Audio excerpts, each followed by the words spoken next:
Hello everybody and welcome to another Transformers knockoff review. It is a cold, horrible, wet morning in the UK, so today I'm going to be doing a very quick review and look at the re-release of the RENDSORA by Model Wizard, aka Jiang. This is the MW-002T metal version. Box is nothing really new, pretty much what we've come to expect, except this time we get a look at the new metallic paint scheme of Megatron, as well as that new foldable mask, which should have come with the original, but who am I to judge? And here we have him out of his plastic prison. Now I know he's still not completely perfect, and I know that we're going to get the likes of Unique Toys giving us their rendition, but this is pretty darn good, especially for like $50 or $60, whatever. It's the lower end, and it really does look the part. We've got an amazing paint scheme on there. I've said it once, I'll say it again. Yes, there probably are people out there that can do better paint jobs than this, but this is a mass-produced product, and for an affordable price, I couldn't do paint like that. I am more than happy with how this looks. Saying that, until this was released, I was more than happy with the original RENDSORA, and then they did this, and it's like, yeah. So does anybody want an original RENDSORA? Because this has kind of made him a little bit redundant. Now these are exactly the same height, I've just got them staggered slightly, but what a difference some paint can make. Now it's not just the paint which is different, we do have the additional faceplate, which I'll cover shortly, and we also get some large flame thrusters, much like we got with the, was it the Hasbro Voyager? I think it was the Voyager that did the thrusters. Actually, it may have been the Leader, but either way, we didn't get any with the original RENDSORA, so they've added some on here, and we actually have hands that open and close as well. It just makes the original RENDSORA look so bland. Now taking a closer look, as you can see, the paint is pretty darn sublime. He still has a huge amount of die cast in those legs, and it's all nicely hidden. You do get slightly more of a shine on the die cast areas, but they've done their best to try to cover it all off and blend it in. Now if you go to the back of the head, there's this switch section, which when you lift that up, it just brings the mask in to the front, and that, in my opinion, is 1,000 times better. Again, just from behind there, that comes down, the mouth flips upwards like so, and that just brings that round. The only thing that it's missing, which I would have really liked for them to include, was a ball mounted head. It still only has that left and right swivel, and I think they've kind of missed a trick there, because it would really just finish off an already exceptional looking character. Now for those curious about the hands, the sword itself is the same, only now sporting this much better paint scheme. I kind of got rid of that really vibrant translucent colour.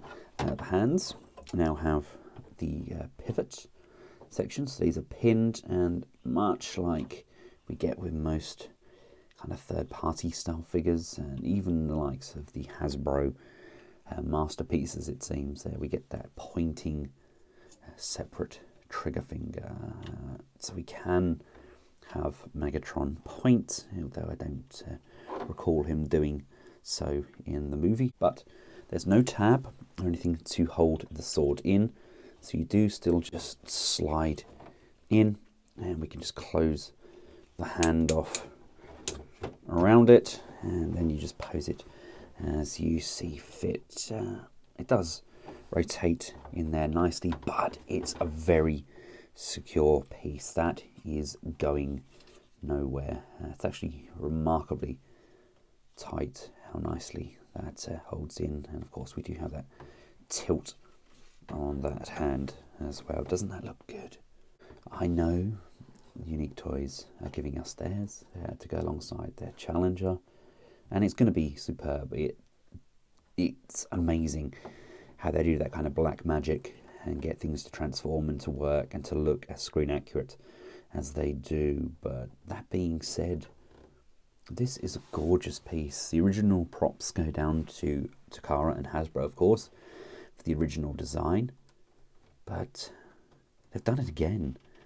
They've revitalized my love for the RENDSORA mold, and having these two propped up alongside each other, it actually makes Challenger look dull in comparison, which is complete nonsense. I know they've actually done their version 2 of Challenger and given him a different colour, paint application wise, but this does make him look somewhat dull. What do you guys think about the scale? Is Megatron too big, or do these work? Personally, I think it works, although I could really do with kind of painting or getting a friend that can actually paint to do that kind of red section that Primer's got, doing that same sort of thing over Megatron. Now, articulation as a general rule of thumb is pretty much identical by the added pieces on those wrists, except, as you can see here, the newer version of RENDSORA, my arms come all the way in, so we can have his sword right at the front there.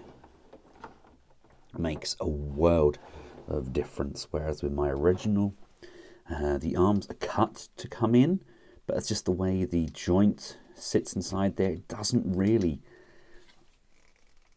move as much as it should. Mine kind of locks up. Don't know if anybody else experienced problems like this. I think there's something wrong with the ratchet or friction joint, whatever there is inside.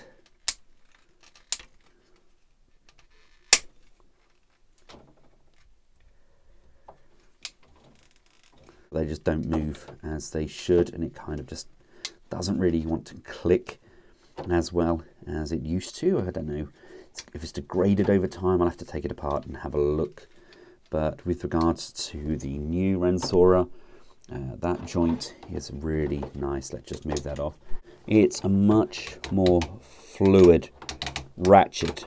Really does move in there, and that cut works superbly, bringing the arm right in there. Nice bend on that elbow. Again, look at all that circuitry and detailing. The covers on the forearms there. Everything is done to a really nice standard. Still no waist rotation, and that's due to the transformation, but really happy with this. The skirts can move forward. We've got a nice metallic ratchet on the inside. Hip skirts go left and right, out to the side on a friction, upper thigh rotation, and a nice bend on that knee. And of course we get the up and down on the foot and the pivot side to side. Now, I haven't covered transformation because it is exactly the same as the original, but my goodness me, doesn't that look 1,000 times nicer. We have the thrusters there where we can put the flame bursts just coming out of the rear. Yeah, I know they're not essential, but if the light catches them right, they look really nice. Now we do still have the port for the gun. On top we have some nice Cybertronian text there. Definitely prefer the cockpit section on here with that brushed steel look. I've got that coppery kind of almost the brass, is that? Kind of shading on there. Love how this looks, and just flipping that over. Yes, we've got a folded up robot on the underside. I think they kind of gave up making these look like real jets for Megatron, but love what they've done. They literally look like a before and after. An amazing paint job. And because I don't have many of the Last Night figures to compare them to, here they are with the latest version of the Black Mamba Nitro Zeus with that new Cybertronian paint scheme. Even as amazing as he looks, RENDSORA's paint scheme kind of puts him to shame. And look at the way that flame burst just kind of sits out there. It really does look great when the light hits it. So there we have it. I said it was going to be a quick review, and that it is. If you'd like to see a more in-depth look at the original RENDSORA, I've included a link up in the information bar or by tapping in the description. It's a definitive version of the RENDSORA figure. It may not be for everyone if you've already got the original. Yes, I do recommend you get this. I think it's 1,000 times better. And if you had to pick from the two, I would hands down always go for this new kind of metallic version of it. I just think it looks amazing. It could have done with the flight stand, but if you're part of my knockoff group, which I hope you all are, then you would have seen my kind of wall in the study. It looks like a prison of some description, with all the multicolored, faded, torn up brick walls that I'm surrounded by. But I have all of my jets like Starscream and Nitro Zeus all mounted on the wall, flying upwards. And this is where the RENDSORA will now be displayed if I don't sell him. And this new metallic version will be displayed in his bot mode because it is gorgeous. Thanks again to TF Direct for making this review possible. I hope you found it useful. If you have, feel free to give it a thumbs up, share, and of course subscribe. And until next time, from myself and the metal repaint of RENDSORA, the MW-002T, goodbye.